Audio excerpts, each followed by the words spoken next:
Erokamano. Ne nyikwa Ramogi jowinjowa amosou okinyi ni oyawre uru. En thuolo maber mokwongo agono erokamano ne Ramogi TV kuom chiwo thuolo makama mondo wagoye mbake duol makama weche mag AGOA. Kaka owachi, AGOA en Agriculture Growth and Opportunities Act ma nomiwa kod piny mar Amerka. Tado ni mondo amiu chenro matin mar historia kaka nochakore. Gino chakore higa mar 2000 kane nitiere jambetre moro mane jaod bura ma kisungu wacho ni Congress miluongo ni Jim McDermott. Koro nodhi e piny mar Zaire kane gin gi bende jago moro mane gitiyo godo maniluongo ni William Michaels. Ne gitemo mondo ging'i kane mwandu ne wuok Afrika ka jopur kata jok mane timo ohala mag piende mag dhok ne onge kod chiro mane ginyalo use gigi. Kane giseloso chenro kata chike mag AGOA gi, to W. Bush manoker mar Amerka nochuo koke chike gi mondo gichak tiyo e higa mar 2000 no. Bang'e no en chike manolos kuom higni 15. To chike gi kane oselos gi nonego bedni pile ka pile timo negi gimiluongo ni review gi dho jongere. Ni to ere kaka wanyalo loso chike gi mondo oluwre gi nyien mar aluora mar timo ohala. Koro higa mar 2018 ne giloso amendment gi gimiluongo ni Trade Preference Trade Amendment.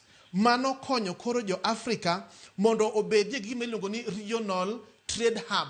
Mago ne tudruok mag pinje mane nyalo loso mwandu mane nyalo tero Amerka. Achiel kuomgi ne en Gaborone mar Botswana, mar ariyo ne en Nairobi, Kenya, mar adek ne en Accra, mano Ghana. Koro trade hub gi ne konyo tudruok mag pinje miluongo ni regional integration mondo giloso hala ka mwandu gi wuok e pinje mag Afrika to donjo e piny mar Amerika. To gima dier ma wanyalo wacho ni gino timo ne giduokonwa panjo mar gimoluongo ni taxation ma nyalo romo atamalo 42.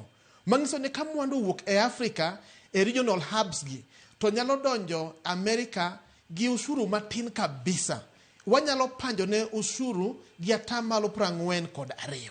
Koro adier kane wawinjo ni chike gi biro chopo kar giko, piny nobuok ni to wan gi mwandu kaka jopur, to mwandu gi wadhi godo kanye nikech chiro ema nyalo konyo japur kata jo Kenya kata Afrika kwa jumla mondo gitimo ohala maber.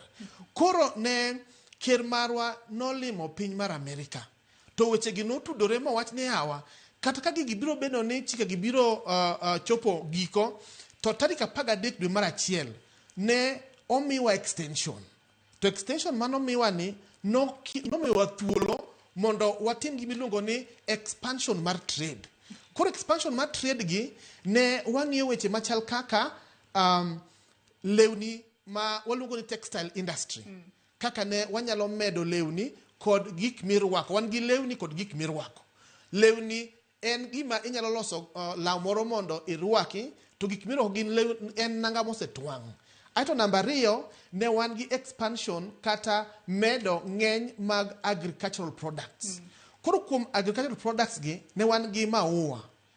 Maua chakre higa mar 2024 nyaka kawuono